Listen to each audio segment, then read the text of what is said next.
Bueno, buenos días. Vamos a comenzar. Sí. ¿Se ve bien, no? ¿Pantalla completa? Bueno, comenzamos, ¿no? ¿Todo bien? Perfecto. Bueno, buenos días. Soy Víctor Pérez, residente de tercer año de Neurología.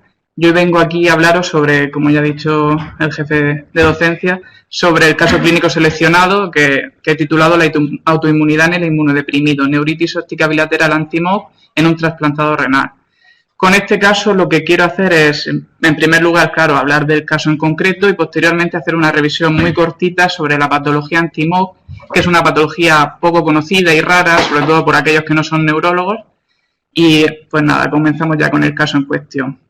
Vale, el caso clínico, en primer lugar, presentar un poco al paciente, que es un varón de 29 años, que fue trasplantado renal en 2008 por una glomerulonefritis focal y segmentaria y a raíz de la lesión renal que sufría tiene una hipertensión arterial secundaria. En cuanto a su tratamiento crónico, el paciente toma la inmunosupresión que le toca por estar trasplantado renal con un inhibidor de la calcineurina como es el tacrolimus, micofenolato mofetilo y prednisona a dosis baja, 5 miligramos al día.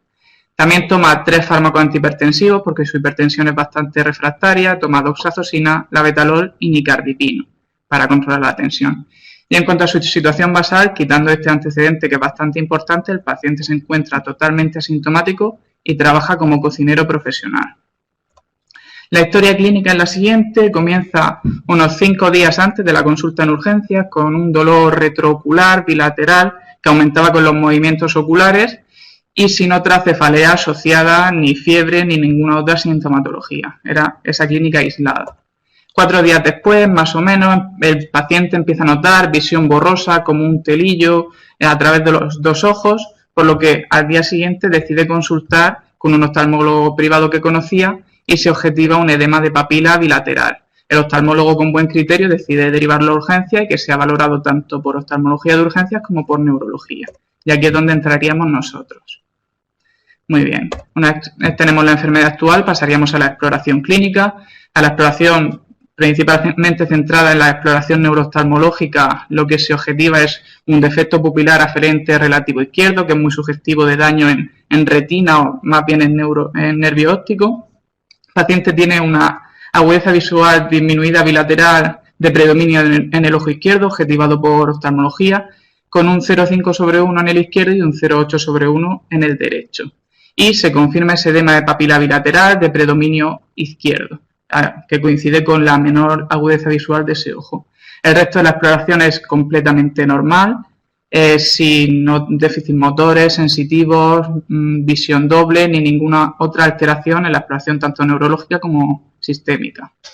Con esta exploración y esta enfermedad actual llegaríamos a lo que sería un diagnóstico sindrómico, que en este caso titulamos como una neuropatía óptica anterior bilateral.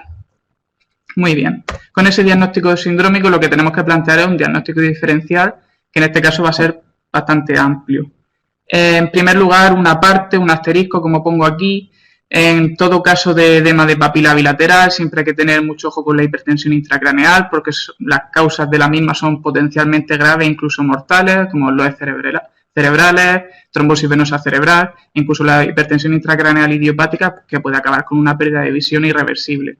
En este caso no lo parece porque no cuenta la clínica típica, que sería de cefalea matutina, vómitos, defectos campimétricos centrales o centrocecales, por lo que lo podemos dejar algo más apartado. En cuanto al diagnóstico diferencial en sí mismo, en primer lugar, lo más frecuente por edad y por el curso de la enfermedad sería la enfermedad desmielinizante, esclerosis múltiple, el espectro de la NMO y los anti-MOG. También estarían las causas vasculares, aunque no son tan frecuentes, sobre todo en este caso por el rango de edad y el curso, que habitualmente llevan un curso más agudo, y tampoco tienen la clínica acompañante que podría tener, por ejemplo, la neuropatía isquémica arterítica, claudicación mandibular, cefalea o debilidad de cinturas. Otras causas serían las inflamatorias no infecciosas, que estas son pues grandes simuladoras, como serían la sarcoidosis, la enfermedad de Behçet o el lupus, que también hay que tenerlas en cuenta. En cuanto a causas tóxicas, destacar el tacrolimus que toma el paciente, que aunque sea raro puede producir una neuropatía óptica bilateral y hay que tenerlo en cuenta. Y también la intoxicación por metanol, aunque en este caso el paciente parece que no ha estado en contacto con este tipo de tóxicos, pero también puede dar una neuropatía óptica bilateral. Causas degenerativas como la atrofia óptica hereditaria de Leber, que aunque habitualmente aparece primero en un ojo y a los pocos meses en el siguiente, hasta en el 25% de los casos puede ser bilateral, que el paciente no tenía antecedentes familiares de esta. Causas infecciosas importantes al tratarse de un paciente inmunodeprimido de base, tuberculosis, lues, todos los herpes y borrelia, que hacemos el estudio completo. Y luego causas más raras, por ejemplo, asociadas a CRMP5, que es para neoplásica, enfermedad tiroidea o incluso por infiltración neoplásica hematológica. En cuanto a las pruebas complementarias, una vez ya tenemos el diagnóstico diferencial, las que se solicitaron, pues en urgencias una neuroimagen urgente, un TAC simple que no observaba alteraciones, y en la analítica de protocolo de neurología tampoco se vio ninguna alteración, incluso con niveles de tacrolimus normales, que aunque esto no descarta la intoxicación por tacrolimus. Se realizaron unos potenciales evocados visuales que lo que ven es un aumento de la latencia con amplitudes más o menos conservadas a nivel bilateral, lo que plantea una difusión óptica prequiasmática bilateral y sugestiva de ese origen inflamatorio y desmilizante que, como hemos dicho, era el diagnóstico diferencial que pensábamos más frecuente. Estos serían los potenciales evocados. Y después pasaríamos a la neuroimagen. La neuroimagen, este es un corte axial de resonancia magnética cerebral, secuencia T2, y si podéis ver, a ver si lo puedo señalar, aquí. Este sería el nervio óptico, que se ve más hipointenso, y en la parte más anterior se ve una hiperintensidad sutil, no muy llamativa, que sugiere una etiología inflamatoria. Esta imagen, cuando se le administra contraste, lo que provoca es un realce justo en esta zona que ya casi prácticamente nos asegura ese origen inflamatorio de la afectación de nervio óptico. Una vez tenemos la resonancia magnética cerebral, pues lo que toca es hacer una punción lumbar. La punción lumbar tuvo una presión de apertura normal, con una citobioquímica, microbiología, incluyendo cultivos, serología, PCR de todos los virus que hemos comentado anteriormente normales. Se hizo incluso una citometría de flujo por el tema de la enfermedad hematológica, que tampoco arrojó alteraciones, y la autoinmunidad en líquido cefalorraquídeo con onconeuronales, neuronales de superficie y bandas oligoclonales también fue negativa. La autoinmunidad en suero, que se incluyeron antiacuaporina 4 por la NMO, despistaje de lupus y de otras enfermedades sistémicas con ANA, ANCA, anti-DNA, y los onconeuronales y neuronales de superficie que ya se realizaron en líquido cefalorraquídeo también fueron negativos. Y el resultado que da positivo y que da nombre al caso al final son los anticuerpos anti-glicoproteína de la mielina oligodendrocitaria o anti-MOG. Con todo ello ya tendríamos el diagnóstico definitivo, que lo dejaríamos como neuritis óptica bilateral asociada a anticuerpos anti-MOG. Y con el diagnóstico, pues lo que hay que hacer es tratar. Tratamiento agudo del brote, lo que se hace son pulsos de 1 gramo de metilprednisolona, megadosis durante 5 días, y el paciente mejora hasta quedar prácticamente asintomático tras el tratamiento. Posteriormente se hace una pauta descendente, empezando con miligramos kilo día hasta un mantenimiento de 10 miligramos día de prednisona oral, y el paciente no presenta ningún tipo de empeoramiento en estas bajadas. Tras 6 meses, que es lo que se debe dejar habitualmente, el paciente vuelve a su dosis previa de 5 miligramos al día, que es lo que tomaba, y mantiene, por supuesto, el micofenolato y el tacrolimus, que serían en este caso tratamiento para esta enfermedad y para su trasplante renal. Y tras más de un año que ocurrió este caso, el chico sigue asintomático, sin recurrencias y muy bien.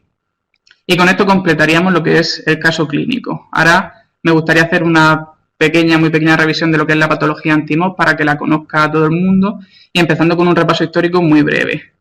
Las enfermedades desmielinizantes comenzarían alrededor, lo que es la historia moderna, alrededor de 1868, cuando Jean-Martin Charcot, uno de los padres de la neurología moderna, describe, más bien nombra, porque ya hay casos descritos hasta del siglo XII, describe una serie de casos y los nombra con el término que mantenemos hasta hoy, que es de esclerosis múltiple, que este sería Charcot.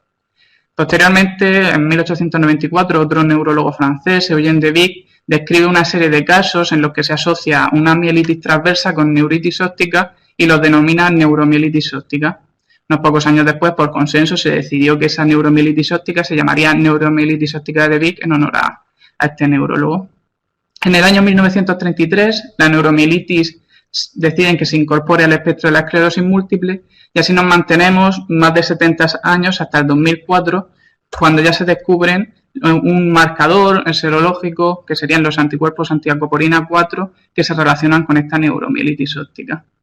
Sin embargo, desde 2004 que se descubre ese marcador hasta que se produce la separación de la esclerosis múltiple del espectro de la neuromielitis óptica pasan más de 10 años. Sería en 2015 cuando se produce esta separación y ya se consideran dos enfermedades distintas.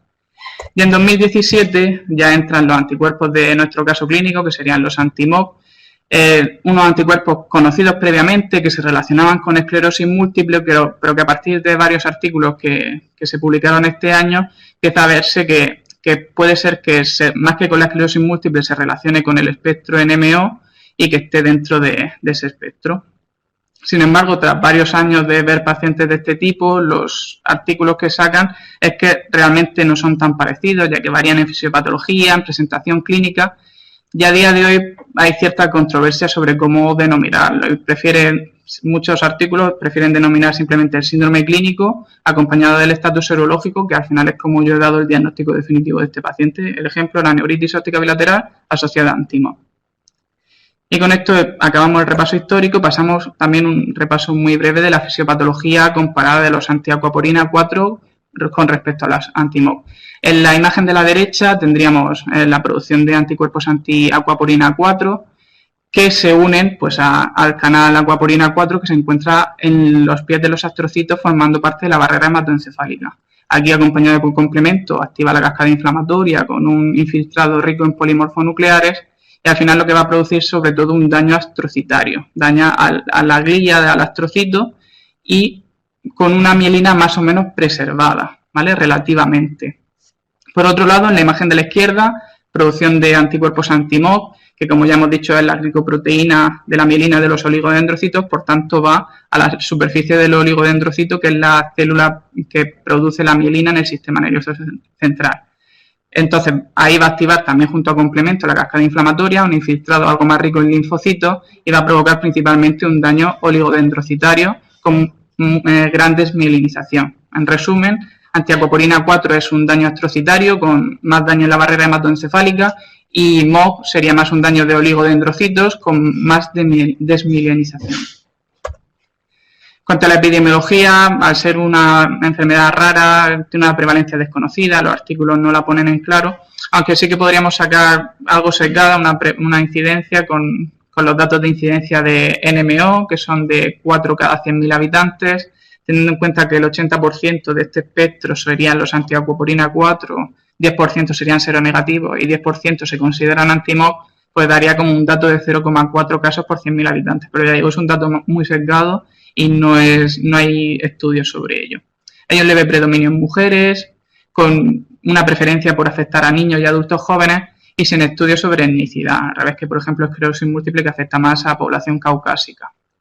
Clínicamente suele producir sobre todo neuritis óptica, encefalomielitis aguda diseminada, mielitis transversa y otros síndromes clínicos del espectro NMO. Empezando con la clínica, en primer lugar la neuritis óptica, que es la presentación clínica más frecuente, tanto en un primer brote como en una posible recurrencia. Entre el 30 a 50% de los casos es bilateral, como ya hemos visto en nuestro caso, no es nada infrecuente. Y lo habitual es que afecte a la parte anterior del nervio óptico, como en nuestro caso, que se conoce como papilitis, es lo que da el edema papila que vemos en la imagen de la izquierda. Y también es muy típico, como vemos en esta resonancia, hasta en el 80% de los casos, que dé una afectación muy extensa de más del 50% del nervio óptico. En general, el pronóstico es bueno, con una agudeza visual media de 20/30 tras tratamiento correcto. Otras presentaciones clínicas, la mielitis aguda, como ya hemos dicho, que generalmente tiene múltiples lesiones, que la mayoría son longitudinalmente extensas, afectando a más de 3 cuerpos vertebrales y que es muy típico que afecte al cono medular. Como vemos en la imagen de la izquierda, una resonancia magnética o un corte sagital, la hiperintensidad en el cono medular.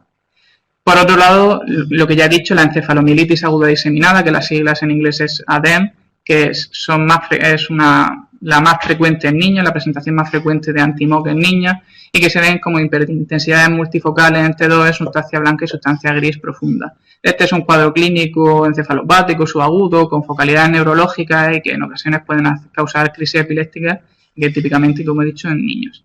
Y luego otras presentaciones clínicas del espectro de NMO, síndrome de área postrema, lesiones diencefálicas y otras lesiones cerebrales, que también puede aparecer anti-MOG.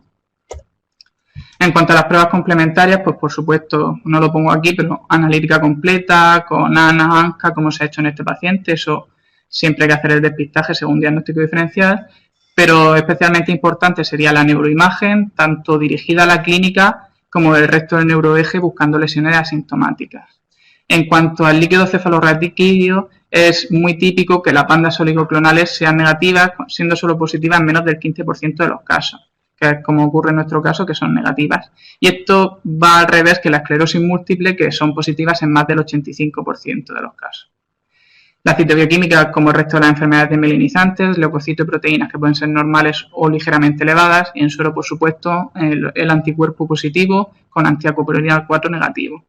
Y esto ya es variación según caso. Al final tratamos enfermos y no enfermedades y cada caso requerirá sus pruebas complementarias. En cuanto al tratamiento, no hay una guía propia de anti-MOG, sino que se basa en la asociación de NMO y dicen que el tratamiento agudo, pues como cualquier enfermedad desmielinizante, un primer brote que se trata como hemos hecho nosotros, con bolos de corticoides más una pauta descendente de corticoides orales, y en caso de que no haya mejoría se puede realizar plasmaféresis.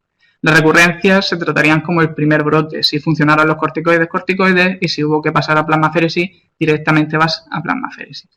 Y en cuanto al tratamiento de mantenimiento, que es el cuadro que hay a la derecha, primera línea tendríamos azatioprina y rituximab. Vemos entre paréntesis las inmunoglobulinas, pero esas se reservan para pacientes que no se pueden inmunodeprimir, como serían los niños. Segunda línea, otra serie de inmunomoduladores, inmunosupresores, micofenolato, metotrexato. Y en tercera línea tendríamos los antiinterleuquina 6 como tocilizumab y combinaciones de fármacos algo más complejas. Y para ir acabando, pronóstico, el curso, como ya hemos dicho, monofásico, como ya he ido hablando, puede haber recurrencias, puede ser en brontes, siendo la neuritis óptica la presentación más frecuente de la recurrencia. Y que el 80% de los pacientes con un brote de anti-MOG se recuperan bien o de forma completa tras el primer brote, teniendo en cuenta que no hay progresión independiente, no hay aumento de secuelas independiente de los brotes.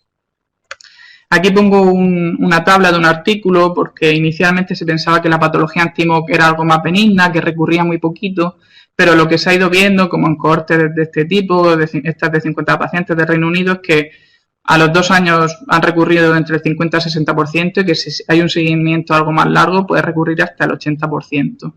Y esta recurrencia se ha visto que está asociada a los niveles del anticuerpo de anti-MOG, sobre todo de títulos elevados al diagnóstico y de persistencia de la seropositividad a los 6 meses tras el diagnóstico, por lo que es bastante importante. Y ya acabando, antes de las conclusiones, el porqué de este caso. En primer lugar, creo que es un caso muy típico de patología anti-MOG, una neuritis óptica en un chico joven, bilateral, anterior, es bastante representativo, pero aparte, como ya he comentado al principio, era un paciente inmunodeprimido y es lo que le da título.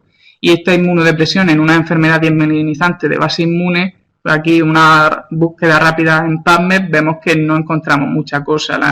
Lo que hay en la literatura es muy escaso.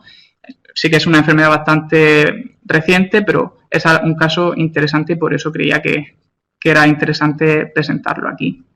Y ya para concluir, 10 pinceladas, que creo que es lo que debería quedarse un poco todo el mundo de lo que es el anti-MOG, que es el espectro anti-MOG, que es una entidad poco conocida, de reciente descubrimiento. Su fisiopatología difiere respecto al espectro de la NMO, antiacopirinol 4, lo que hace pensar que son enfermedades distintas. Tiene una incidencia baja y poco conocida, con presentación principalmente en niños y adultos jóvenes, siendo la neuritis óptica, por supuesto, su manifestación más frecuente y que característicamente afecta de forma bilateral a la parte anterior del nervio y de forma extensa. La mielitis aguda también es frecuente, con lesiones múltiples y extensas y muy típica la afectación del cono medular, como he puesto en la imagen. La encefalomielitis aguda diseminada, manifestación más frecuente en niños. Analíticamente destacar el tema de la ausencia de bandas oligoclonales en líquido cefalorraquídeo y la presencia del anticuerpo en suero. Es importante que sea en suero y no en líquido. Tratamiento del brote se basa en corticoides, en megadosis y luego pauta descendente y el de mantenimiento con múltiples inmunosupresores e inmunomoduladores. pronóstico es bueno, con recuperación casi completa en la mayoría de los casos, aunque parece que las recurrencias son mayores de lo que se pensaba. Y la aparición de esta enfermedad en un paciente previamente inmunodeprimido es rara y está poco descrita en la literatura. Y con eso todo lo que quería contar. Muchas gracias por haberme escuchado y ahora creo que viene un turno de preguntas. Sí. Y que pueden preguntar a través del chat. Sí, podéis preguntar a través del chat, me están diciendo.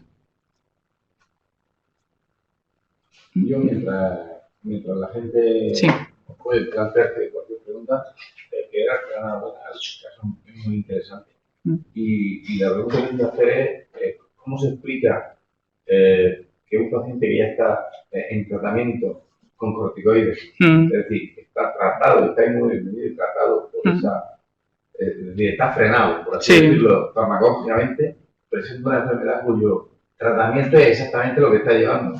Esa es la cuestión de este caso, que no se sabe muy bien. El paciente lleva prednisona, sí que es verdad que a dosis bajitas de mantenimiento, 5 miligramos, pero tomaba el tratamiento inmunosupresor, uno de los de segunda línea, que es micofenolato, que también afecta inmunidad humoral, y luego tiene tacrolimus, que es más de inmunidad celular. Entonces iba bastante inmunodeprimido por varios sitios. Eso es lo que es interesante y en principio no está claro por qué se produce. Es raro que se produzca en un paciente inmunodeprimido ya de base. Esa es la parte más interesante de esta solución. ¿Cuánto tiempo estaba en el equipo? Desde lo trasplantaron en 2008, pues desde entonces. ¿Claro? Una de las cosas es que sean muchos anticuerpos y sean previos a la infección. Sí. Cuando no son de nuevo los anticuerpos, los corticoides y los tratamientos inmunosupresores con la comunidad moral. Claro. Mantiene, ¿no?, la célula B específica. También podría ser eso. Al final los anticuerpos anti-MOG son más o menos recientes, pero se conocen desde hace bastantes años. Lo que pasa es que, claro, este chico no había dado síntomas, no se le había hecho ninguna prueba, no se sabe si eran previos o si lo había formado en ese momento.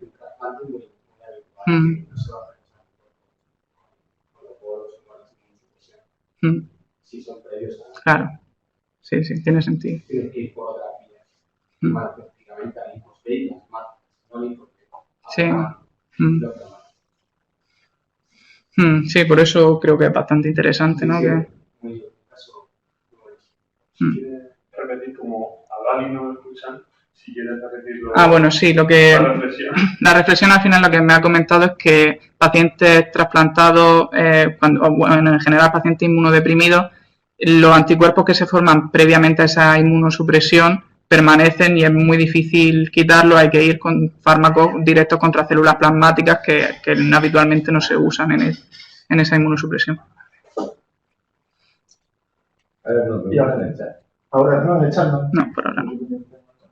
Y ahora que ya hay muchas enfermedades autoinmunes y además ya se está tendiendo a reducir un poco los bolazos esos de corticoides de 1 gramo, aquí sigue estando indicado. Aquí seguimos poniendo el bolo de 1 gramo. Sí que es verdad que se ha visto en muchos estudios que el bolo de 1 gramo y de medio gramo prácticamente son similares, tienen una eficacia similar en el brote. Aquí por ahora seguimos poniendo, hasta que no haya más evidencia, seguimos poniendo el gramo intravenoso. Hay otros hospitales que incluso que no tienen tanta disponibilidad de hospital de día para tratamiento intravenoso que dan los corticoides orales y parece que le funcionan bien.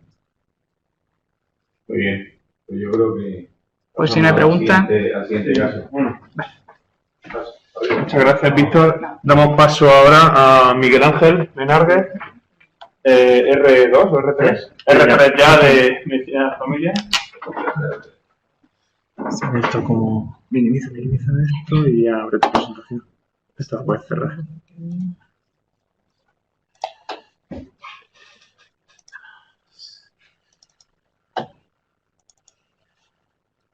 Esto para ponerlo en... abrir por lo grande. A ver, dale a ver el que le fue 5.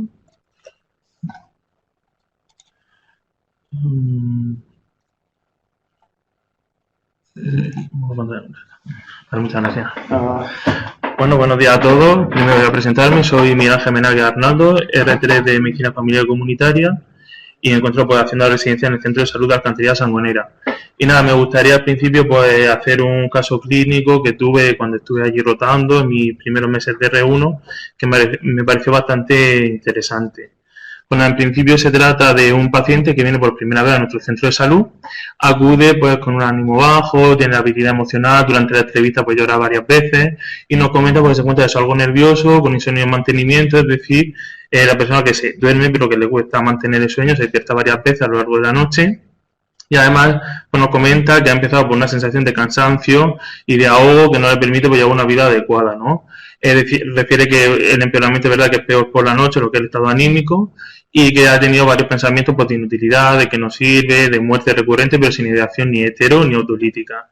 Es verdad que últimamente también está teniendo problemas de tipo móvil en el trabajo y también con su mujer, debido pues, a su estado anímico, a su mujer dice que es un andú, que no colabora en casa, que no se mueve, etcétera. Como antecedente, pues bueno, ese es un paciente de 40 años, tiene antecedentes de depresión que está en tratamiento actualmente con desvelafasina de 150, un hipnótico, zolpidem y lorazepam a demanda. Dice que últimamente está tomando hasta 3 o 4 lorazepam al día. Como antecedente de trabajo, pues trabaja en una empresa mecánica, está casado, vive con su mujer y tiene un hijo de 2 años. Vemos que tiene pues varias bajas por depresión anteriormente.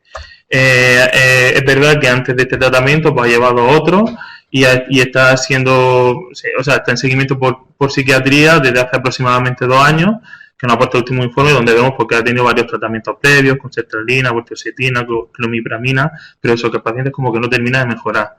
Como sabéis, pues la depresión es un conjunto de síntomas que son de predominio afectivo, es decir, tristeza patológica, apatía, anedonia, es decir, ya no disfruta con las cosas que previamente le hacían disfrutar, desesperanza, decaimiento, pero que también puede tener varias partes cognitivas, como falta de memoria, o somática, dolor de cabeza, dolor de barriga, etcétera.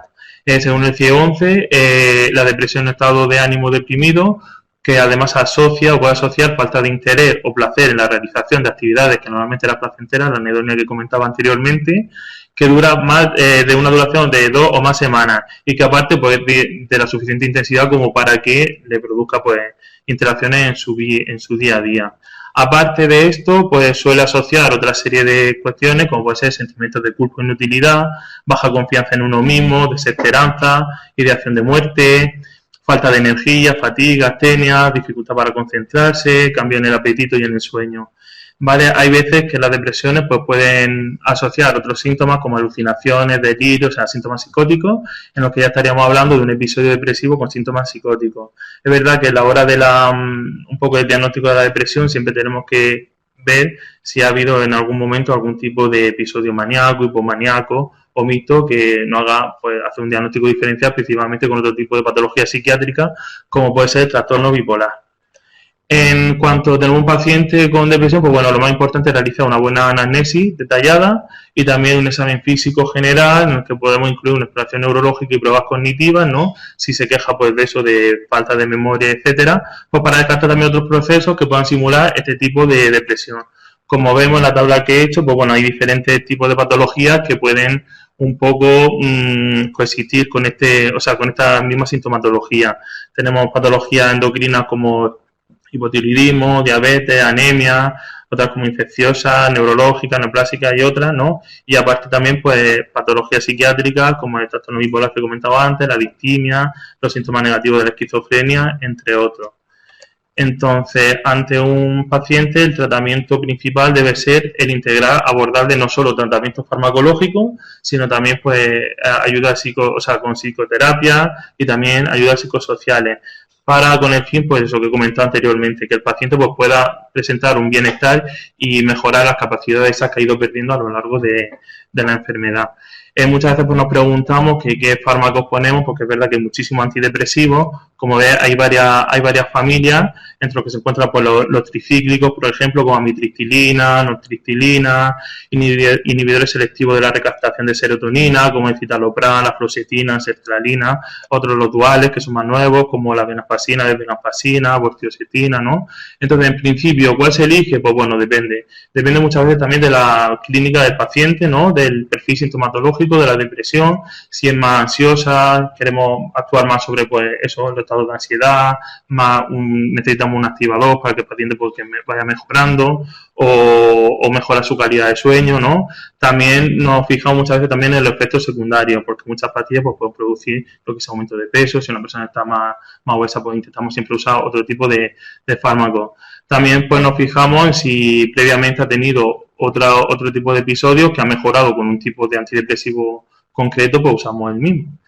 Y en principio eso, es verdad que el tratamiento de primera línea en depresión moderada y grave. En la leve pues intentamos empezar con otro tipo de tratamiento. El tiempo de latencia, o sea, el tiempo en el que empieza a ser efectivo estos tratamientos es a partir de las 2 a las 4 semanas. Es por ello que podemos asociar durante las primeras semanas, teniendo siempre en cuenta de la alta tasa de dependencia que crean las benzodiazepinas, ¿vale? Un poco para disminuir la ansiedad, mientras que empieza a hacer efecto lo que son el tratamiento antidepresivo. Recordemos que este paciente ya había llevado varios tratamientos previos con sertralina, bortioxetina, clomipramina y actualmente estaba con un dual de venlafaxina a dosis de 150, un hipnótico que es el zolpidem y ansiolíticos como el lorazepam. Bueno, ante un paciente que vemos que no mejora en este periodo de tiempo en el que debería ya estar haciendo efecto el tratamiento, pues debemos revisar básicos, revisar si el diagnóstico es adecuado, también verificar el cumplimiento tanto de las dosis y el tiempo, si tiene una buena adherencia al tratamiento, y también la capacidad de introspección del paciente, si es consciente de su enfermedad, si está motivado para cambiar, si tiene una buena adhesión familiar. Una vez que ya tenemos todos esos datos cogidos, pues ya, dependiendo de lo que veamos, pues o aumentamos el nivel de apoyo, o cambiamos el antidepresivo, hacemos combinaciones de entre ellos, o también podemos potenciar con un neurotenizador como el litio o con algún antipsicótico. En principio, el tratamiento pues se recomienda mantener al mínimo 6 meses tras la remisión del episodio, a la dosis de fármaco a la que ha remitido toda la clínica que nos comenta. Y ya a partir de ahí, pues ya dependiendo del número de crisis, de episodios que haya tenido previamente, si tiene síntomas residuales o no, la comorbilidad de existencia de dificultades psicosociales, pues mantenemos el tratamiento más tiempo, ya dependiendo un poquito de eso. Cuanto mayor número de episodios, pues obviamente más tiempo vamos a tener que prolongar el tratamiento para evitar una recaída. Bueno, desde primaria, los criterios de derivación a otro dispositivo, ya sea consulta de salud mental en centro de salud o hospital, pues es variado. En principio, ante una persona que nos comente pues riesgo de suicidio no estructurado o heteroagresividad, habría que mandarlo a puesta de urgencia. También si tenemos episodios depresivos graves con síntomas psicóticos, sospecha de bipolaridad, paciente con abuso de sustancias, episodios depresivos prolongados, aparte que nosotros pues ya pues nuestra medida también es un poco limitada. Cuando ya hemos probado varios fármacos y vemos que no somos capaces de controlar episodios, pues lo derivamos a salud mental, o cuando tenemos alguna duda de tipo diagnóstico terapéutico. Bueno, ya volviendo un poco al caso, si os acordáis, pues bueno, nos contaba un poquito de clínica depresiva y un cansancio, pues que tampoco nos terminaba así de gustar mucho. Entonces, por ahí, pues consideramos realizar una exploración física básica en el que vemos en la ocultación pulmonar, sobre todo, pues en la cardíaca, un soplo sistólico de grado 2-3 en foco aórtico y borde externo izquierdo que irradia carótida. Le preguntamos al paciente si previamente alguien le había hablado de ese soplo o había hecho algún estudio. Nos dice que no, que es la primera vez que alguien se lo comenta. Entonces, pues nada, siguiendo las rutas asistenciales que tenemos con cardiología y atención primaria, ¿no? La ruta CARPRIMUR, pues y sospechando que pudiera ser también una valvulopatía concomitante a la clínica que nos comentaba el paciente debido al soplo de perfil patológico, pues decidimos continuar el estudio y aparte de la análisis de exploración física realizamos un electro. En el electro, pues, como vemos, lo único que puede destacar a lo mejor un bloqueo incompleto de rama derecha que ya presentaba en electros previos, pero lo demás es normal, es barrítmico, ritmo sinusal, no hay criterios de hipertrofia ventricular izquierda ni nada. Entonces, pues el siguiente paso que llevamos a cabo es realizar un ecocardiograma. En el ecocardiograma vemos que tiene un ventrículo izquierdo que no está dilatado, con una hipertrofia ventricular concéntrica ligera, la fracción de eyección está conservada, una aurícula izquierda dilatada y un ventrículo derecho normal. Y lo que sí que cabe aquí, pues como interés, una válvula aórtica con 2 velos calcificados y apertura disminuida que genera una estenosis severa, con raíz de aorta, unión sinotubular y aorta descendente normal. Es decir, estamos ante un caso de una estenosis aórtica severa con una válvula bicúspide en un paciente de 40 años.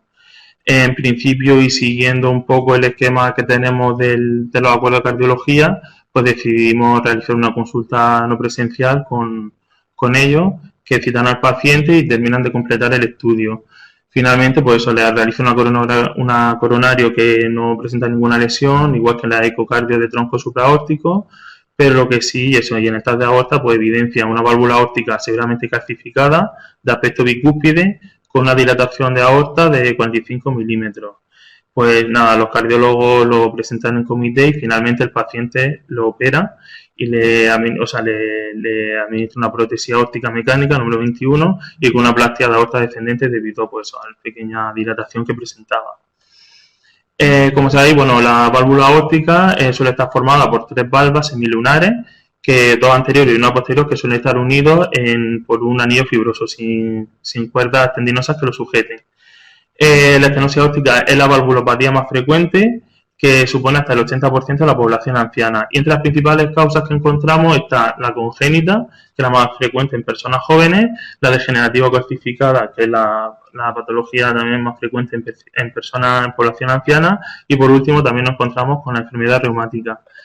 La válvula dentro de la congénita, la más frecuente es la válvula bicúspide, que puede observarse sola o asociada con otras alteraciones como una cortación de aorta. En este caso el paciente no presentaba otro tipo de patología. Generalmente pues eso suele ser asintomática en las primeras décadas de vida, pero con el tiempo pues se puede ir calcificando, engrosando y producir una estenosis que puede dar la triada de angor, síncope y disnea que el paciente podía estar comentando. En principio, el diagnóstico básico se puede hacer con exploración física y una ocultación cardíaca, en el que comenzamos pues, el soplo sistólico en foco aórtico que puede irradiar a cariótida o APE, y el cole estándar, digamos, que es la ecocardiografía transtorácica, que es la primera técnica que debemos utilizar tanto para el diagnóstico y la valoración del grado de severidad de la estenosis aórtica. En principio, no hay un tratamiento médico efectivo que evite la progresión de la estenosis en los pacientes asintomáticos, pero sí que podemos llevar a cabo pues, diferentes medidas, tanto dietéticas como control de factores de riesgo, y también pues, evitar situaciones de bajo gasto, como puede ser pues, usar muchos diuréticos, la deshidratación, hipovolemia, etcétera. Cuando empiezan a aparecer síntomas y grado de extensiones grandes, menos de un centímetro cúbico, pues el tratamiento más eficaz es el quirúrgico, que fue el que se llevó a cabo en este paciente. Nada, ya volviendo otra vez al caso, tras la intervención quirúrgica, el paciente pues a los meses volvió a consultar en nuestra consulta y refería pues, que había mejorado un poco su estado anímico, ya que esa astenia, esa falta de energía, esa disnea, digamos, que marcaba su vida cotidiana, iba mejorando poco a poco.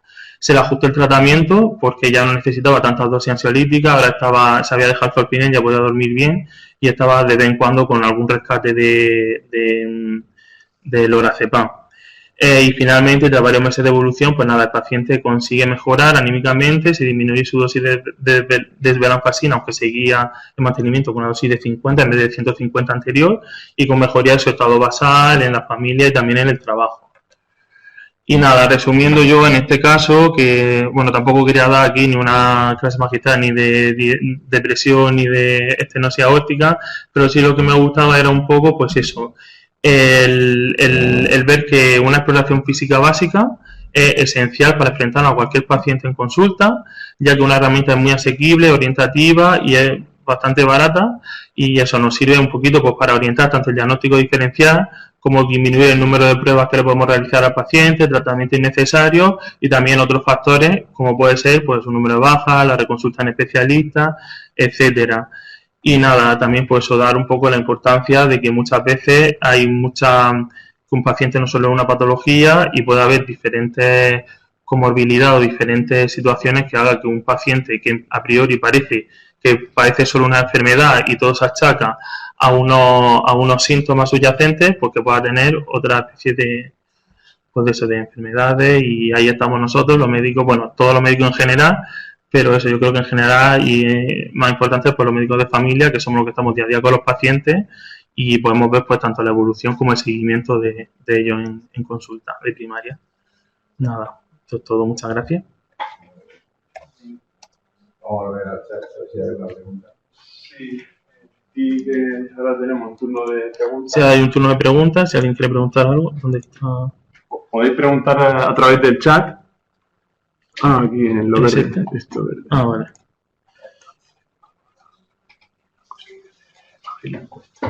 Y bueno, abrimos también La votación, ¿no? abrimos la votación ya, una vez que ya se han expuesto los dos casos, para que podáis votar al caso que consideréis ganador del concurso de casos clínicos.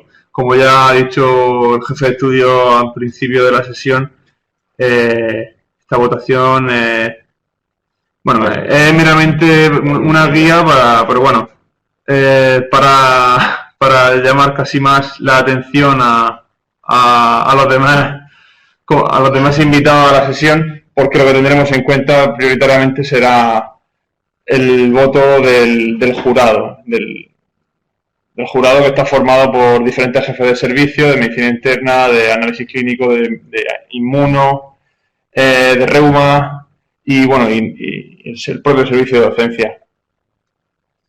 Pues si hay alguna pregunta a Miguel Ángel. Yo te iba a dar la enhorabuena en primer lugar y quería preguntarte una cuestión que me llama la atención. La primera ecografía la hacéis en el centro de salud.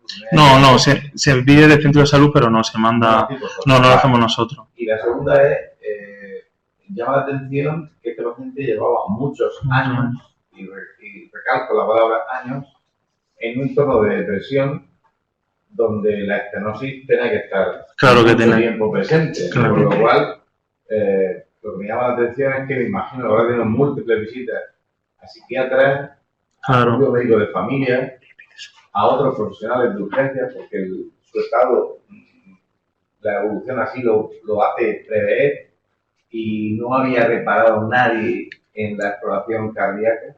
Llama la atención eso. Eso es lo que, bueno, una cosa que es muy importante del caso.